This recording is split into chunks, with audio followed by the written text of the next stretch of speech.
Process. কিন্তু মমতা ব্যানার্জির সরকার কতটা প্রবঞ্চক ছিল, মিথ্যা কথা হিন্দু মালব্য কমিটির সামনে কর্পোরেশন অফ স্টেট গভর্নমেন্ট এমপ্লয়িজকে ডেকেছিল বলে মিথ্যা কথা বলেছেন। আজকে তো ওনাকে ডেকেছেন সরকার, উনি সঙ্গে সঙ্গে সেটাকে মেল করেছেন, সঙ্গে সঙ্গে তিনি তার পেজে সমাজ মাধ্যমে দিয়েছেন যে হ্যাঁ ডেকেছে। তাহলে এর আগের সরকার, মমতা ব্যানার্জির সরকার মলয় মুখার্জির দিকে ডেকেছে, একটা মেল দেখাক। এই যে মিথ্যা কথাটা বলে গেছিল মমতা ব্যানার্জি ইভেন সুপ্রিম কোর্টকেও অবমাননা করেছেন। সুপ্রিম কোর্ট বলেছে যে এই যে কর্মচারীদের ডেকো, বলেছে কনফেডারেশন স্টেট গভর্নমেন্ট এমপ্লয়িজকে ডেকো, সে মিটিংয়েও ডাকেননি। পরবর্তীতে আমরা যখন আদালতে দৃষ্টি আকর্ষণ করি, আদালতকে বলি, তারপরে তখন আমাদের ডাকে, আমরা তখন ক্যালকুলেশন দিই এবং সর্বশেষ সেই ক্যালকুলেশনই দেওয়া আছে। মমতা ব্যানার্জি হারলেন, মমতা ব্যানার্জির সরকার হারলেন, এটা বলতে বলতে ক্লান্ত হয়ে গেছি। কিন্তু মমতা বন্দ্যোপাধ্যায় হাঁটতে হাঁটতে ক্লান্ত হয়নি। তিনি ডিএ কর্মচারীদের এআইসিপিআই অনুযায়ী দেবেন না বলে তিনি বারবার বিষয়টিকে প্রলং করেছেন। ইভেন সুপ্রিম কোর্ট যখন সর্বশেষ ইন্ট্রিম অর্ডার দিল যে 25% এরিয়ার ডিএ মিটিয়ে দাও, তারপরেও আমার টাকা নেই, এই খাতে খরচ হয়ে যায়, আমার 100 টাকা আয় হলে 130 টাকা ব্যয় হয়ে যায় শুধুমাত্র কর্মচারীদের বেতন, পেনশন আর ওই ঋণ যেটা নিয়েছেন তার ইন্টারেস্ট দিতে। তবে মাননীয় যে মুখ্যমন্ত্রী শুভেন্দু অধিকারী আমাদের ডিএ মামলা সম্বন্ধে মারাত্মকভাবেই ওয়াকিবহাল। তিনি এই মামলা চলাকালীনও অনেকবার মন্তব্য করেছেন, আপনারা দেখেছেন। স্বাভাবিকভাবে তিনি যখন আমাদেরকে ডেকেছেন, আমাদের আশা যে এবার এই ডিএ মামলাটার পরিসমাপ্তি ঘটতে চলেছে। শুভেন্দুবাবু তিনি মুখ্যমন্ত্রী হওয়ার আগে থেকে তার স্ট্যান্ড অত্যন্ত ক্লিয়ার ছিল যে ডিএ কর্মচারীদের এআইসিপিআই অনুযায়ী মিটিয়ে দেবেন, এবং সেই জন্য তিনি বারবার বলেওছেন। যে রায় সুপ্রিম কোর্ট দিয়েছিল, ইন্টারিম স্টেজেও যে রায় দিয়েছিল, পরবর্তীতে ফাইনাল হিয়ারিং এর পরে ফাইনালও যে রায় এসছে, সেই রায় কিন্তু আগের যে পূর্ববর্তী যে সরকার ছিল তারা কিন্তু মান্যতা দেয়নি, এবং তারা বিভিন্ন রকম ভাবে তালবাহানা করেছে।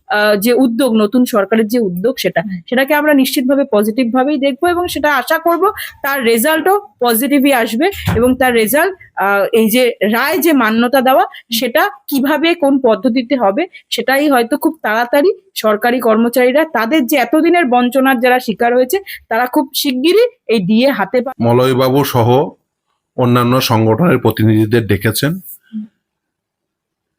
শুভেন্দুবাবু তিনি মুখ্যমন্ত্রী হওয়ার আগে থেকে তার স্ট্যান্ড অত্যন্ত ক্লিয়ার ছিল যে ডিএ কর্মচারীদের এআইসিপিআই অনুযায়ী মিটিয়ে দেবেন, এবং সেই জন্য তিনি বারবার বলেওছেন। আশা করব যে এর আগের সরকার, যে সরকার 7 বার হেরেও বুঝতে পারেনি মমতা বন্দ্যোপাধ্যায়রা যে ডিএ এআইসিপিআই অনুযায়ী দিতে হবে। আমরা আজ প্রায় 9-10 বছর লড়াই করছি। আমি 2017 সাল থেকে, মলয়বাবু আমার চেম্বারে এসেছিলেন, তারপর থেকে আজকে 2026 সাল। সেই WPST থেকে জয়যাত্রা শুরু হয়েছিল ক্যালকাটা হাইকোর্টে।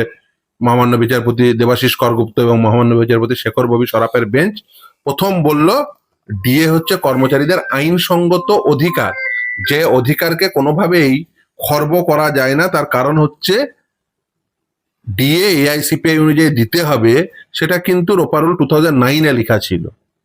এইটা মমতা বন্দ্যোপাধ্যায়ের বুঝতে অসুবিধা হচ্ছিল। তিনি একটার পর একটা স্টেপে তিনি অ্যাপিল করছিলেন। প্রথমে WPST-তে হারলেন, তারপরে সেটা রিভিউ করলেন, হারলেন, আবার স্যাটে ফিরে গেল, অরিজিনাল অ্যাপ্লিকেশনে হারলেন, আবার তার রিভিউ অ্যাপ্লিকেশন করলেন, সেখানেও হারলেন, তারপরে আবার হাইকোর্টে এলেন, WPST ফাইল করলেন, হারলেন, আবার রিভিউ করলেন, হারলেন। মমতা ব্যানার্জি হারলেন, মমতা ব্যানার্জির সরকার হারলেন, এটা বলতে বলতে ক্লান্ত হয়ে গেছি। কিন্তু মমতা বন্দ্যোপাধ্যায় হাঁটতে হাঁটতে ক্লান্ত হয়নি। তিনি ডিএ কর্মচারীদের এআইসিপিআই অনুযায়ী দেবেন না বলে তিনি বারবার বিষয়টিকে প্রলং করেছেন। ইভেন সুপ্রিম কোর্ট যখন সর্বশেষ ইন্ট্রিম অর্ডার দিল যে 25% এরিয়ার ডিএ মিটিয়ে দাও, তারপরেও আমার টাকা নেই, এই খাতে খরচ হয়ে যায়, আমার 100 টাকা আয় হলে 130 টাকা ব্যয় হয়ে যায় শুধুমাত্র কর্মচারীদের বেতন, পেনশন আর ওই ঋণ যেটা নিয়েছেন তার ইন্টারেস্ট দিতে, এই কথাগুলো বলে তিনি বিষয়টিকে প্রলং করেছিলেন। বর্তমানে সরকার, আশা করব তারা যে রায় সুপ্রিম কোর্ট দিয়েছেন সেই রায় মোতাবেক মিটিয়ে দেবেন, এবং কর্মচারীদের ডেকেছেন। এবং মলয়বাবু আমাকে জিজ্ঞেস করেছেন, আমি বলেছেন অবশ্যই সরকারকে সম্মাননা দিয়ে অবশ্যই সেখানে যাবেন, এবং রায় তো অত্যন্ত ক্লিয়ারলি বলা আছে। এবার একটা বিষয় আছে, দেখুন, একটা হচ্ছে ডিএ কত হারে দেবে আর কোন সময়ে দেবে। এই ডিএর ক্যালকুলেশনের সময়কাল এবং হার, অর্থাৎ কোয়ান্টাম এবং কোন ইন্টারভ্যালে, কতদিন ইন্টারভ্যালে সেই ডিএর ক্যালকুলেশন হবে। দেখুন এআইসিপিআই ডাটাটা প্রতি মাসে রিলিজড হয়। সাধারণভাবে কি করা হয় এবং সেটাই সেন্ট্রাল গভর্নমেন্ট ফলো করে, যে প্রতি 6 মাস অন্তর অন্তর ডিএর ক্যালকুলেশন করে এআইসিপিআই ডাটা গড় নিয়ে, 6 মাসের গড় নিয়ে। এখন এই যে সর্বমোট ডিএর পরিমাণ কত হবে, কত ইন্টারভ্যালে ক্যালকুলেশন করবে, কিভাবে ক্যালকুলেশন করবে, সমস্ত কিছু আমরা এর আগে কমিটি, যেহেতু সুপ্রিম কোর্ট একটা ইন্দু মালহোত্রা কমিটি তৈরি করে দিয়েছে, সেই কমিটির সামনে আমরা কিন্তু রেখেছি, তার একদম লিখিত ডাটা রয়েছে।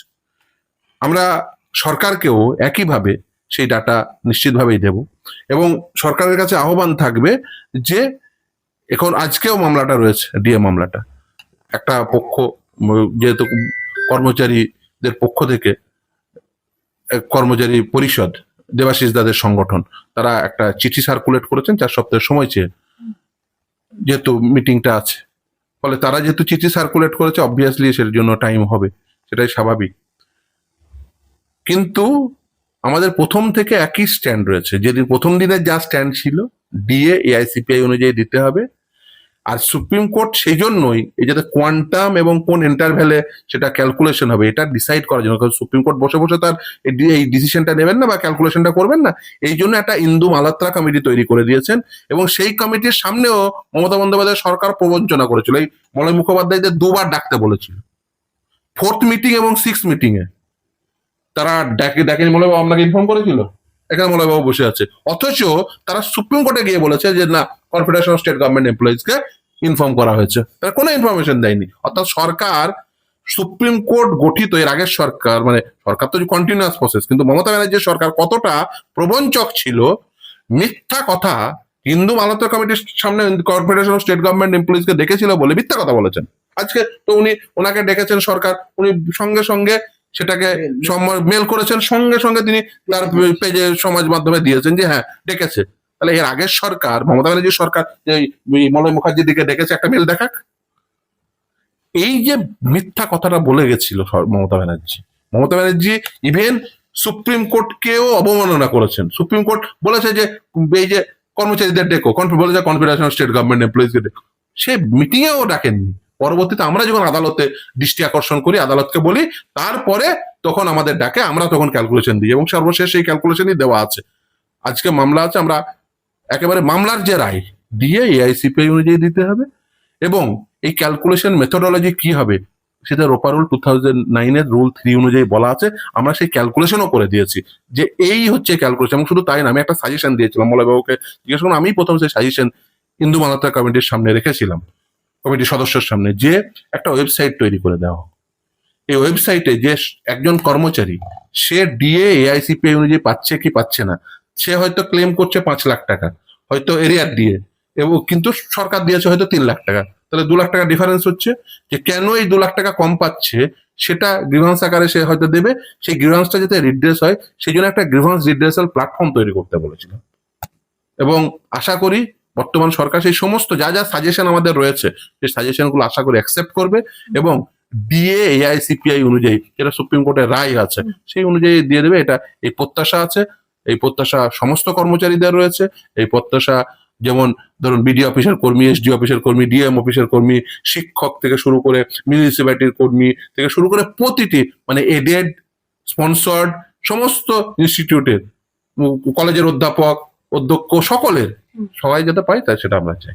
আগের সরকার কোনো সময় তাদের সঙ্গে ডেকে এভাবে বসতে চায়নি। নতুন যে সরকার এসছে তারা বসতে চেয়েছে এবং সেটাকে আমরা পজিটিভ হিসেবেই দেখছি, কারণ সেটা আলোচনাই হবে এবং সেটা যদি ধরুন কর্মচারী যারা রয়েছে, যারা মামলাকারী রয়েছে, তাদের ভালোর জন্যই হয়তো সেই আলোচনা হবে এবং কি পদ্ধতিতে সেটা এই অর্ডারটা মানা হবে, সুপ্রিম কোর্টের যে রায় হয়েছে সেটার জন্যই হয়তো আলোচনা করবে।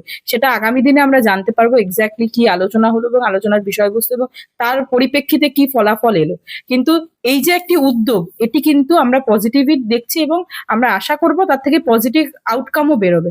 কিন্তু যে রায় সুপ্রিম কোর্ট দিয়েছিল ইন্টারিম স্টেজেও যে রায় দিয়েছিল, পরবর্তীতে ফাইনাল হিয়ারিং এর পরে ফাইনালও যে রায় এসছে সেই রায় কিন্তু আগের যে পূর্ববর্তী যে সরকার ছিল তারা কিন্তু মান্যতা দেয়নি এবং তারা বিভিন্ন রকম ভাবে তালবাহানা করেছে। এটা কিন্তু যেহেতু ইন্টারিম স্টেজে এই তালবাহানাটা কিন্তু সুপ্রিম কোর্ট নিজেরা চাক্ষুষ দেখতে পেয়েছে তাদের কন্ডাক্ট দেখে, তাই কিন্তু এই ইন্দু মালহোত্রা কমিটি গঠিত করে দিয়েছিল এবং সেখানে কিন্তু স্পষ্টত বলে দিয়েছিল যে কি ইন্টারভ্যালে দেওয়া হবে এবং কিভাবে দেওয়া হবে সেটা কিন্তু সব পক্ষকে নিয়ে বসে তারপরে কিন্তু সেটা ডিসিশন হবে। সেটা কিন্তু ইন্দু মালহোত্রা কমিটি তার রিপোর্ট আকারে সেটা কিন্তু দেবে এবং স্ট্যাটাস রিপোর্টও কিন্তু জমা দেওয়ার কথা ছিল। যে টাইমে জমা দেওয়ার কথা ছিল সেই টাইম কিন্তু অলরেডি ওভার হয়ে গেছে, কিন্তু এখনো পর্যন্ত সরকারি কর্মচারীরা সেই যে রায়ে যে ডিএর দেওয়ার কথা ছিল সেটা কিন্তু হয়নি। তারা কি করেছে, কিছু পরিমাণ কিছু অংশকে দিয়ে এবং কিছু অংশের ধরুন যে জিপিএফ অ্যাকাউন্টে কিছু কিছু ঢুকিয়ে সেখানে বলা হয়েছে যে পরে তারা সেটা উইথড্র করতে পারবে, কিন্তু হাতে যে পাওয়া ডিএর যে টাকাগুলো সেটা কিন্তু সরকারি কর্মচারীরা একদমই পায়নি। খুব স্বাভাবিকভাবেই তারা কি করেছে, বিভিন্ন রকম ট্যাকটিক্স ফলো করেছে যাতে এই রায়টাকে কোনোভাবে বাইপাস করা যায়, কিন্তু সেটা করা যায়নি। পরবর্তীতে যখন এই স্ট্যাটাস রিপোর্ট জমা দেওয়ার যে দিন আসে সেখানে কিন্তু তারা এসে মিথ্যাচারও করেছিল, বলেছিল যে যে কনফেডারেশনকে ডাকা হয়েছে, কিন্তু সেখানে কিন্তু কোনো সময় ডাকা হয়নি। পরবর্তীতে আমরা হিয়ারিং এ বলি যে যাতে আমাদেরও সুযোগ দেওয়া হয় এবং সেই অনুযায়ী কিন্তু পরে ইন্দু মালহোত্রা কমিটির কাছে কিন্তু সেটা চিঠি আকারে যায় এবং তারপরেই কিন্তু তাদের ডাকে কিন্তু ইন্দু মালহোত্রা কমিটির যে মেম্বার ছিল তাদের কাছে কিন্তু আমরা অ্যাপিয়ার হই এবং সেখানে কিন্তু স্পষ্টত আমাদের যা সাজেশন ছিল, আমাদের যা বক্তব্য ছিল সেটা কিন্তু আমরা রিটেন ফর্মে জমা করি।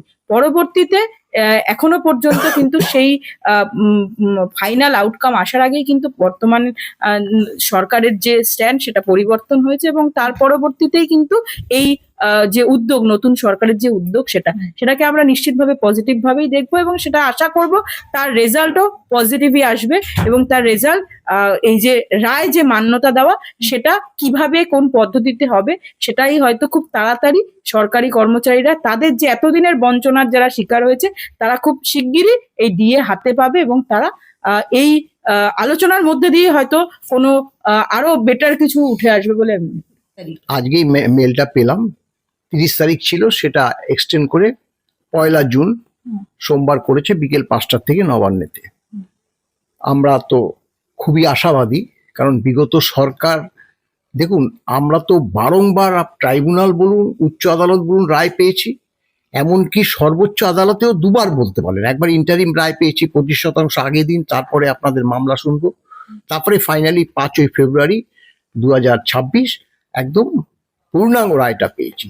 যে রায় দিয়েছে সর্বোচ্চ আদালত, দেখুন পূর্বের যে সরকারের ভূমিকাটা সর্বোচ্চ আদালতও বুঝতে পেরেছিল, যার জন্য একটা হাই পাওয়ার কমিটি করে দিয়েছিল ইন্দু মালহোত্রা কমিটি।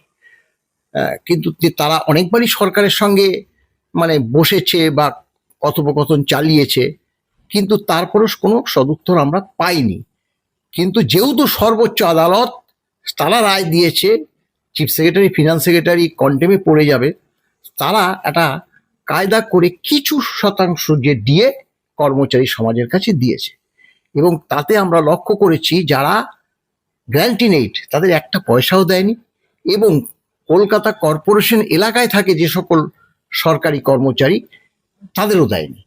অর্থাৎ মানে ওই যে কন্টেম থেকে বাঁচতে এবং যেহেতু একদম ইলেকশনের মুখে কিছু টাকা বাঁচিয়ে এই টাকাটা যাতে এই সরকারি প্রকল্পে বলুন বা এই যে লক্ষ্মী ভাণ্ডার মানে স্বাস্থ্যসাথী এইসবগুলো ব্যবহার করা যায়, তার জন্যই কিন্তু তারা আমাদের ডিএর টাকাটা খুব চেপে দিয়েছিল, কিন্তু তার ফল তো ভালো হয়নি।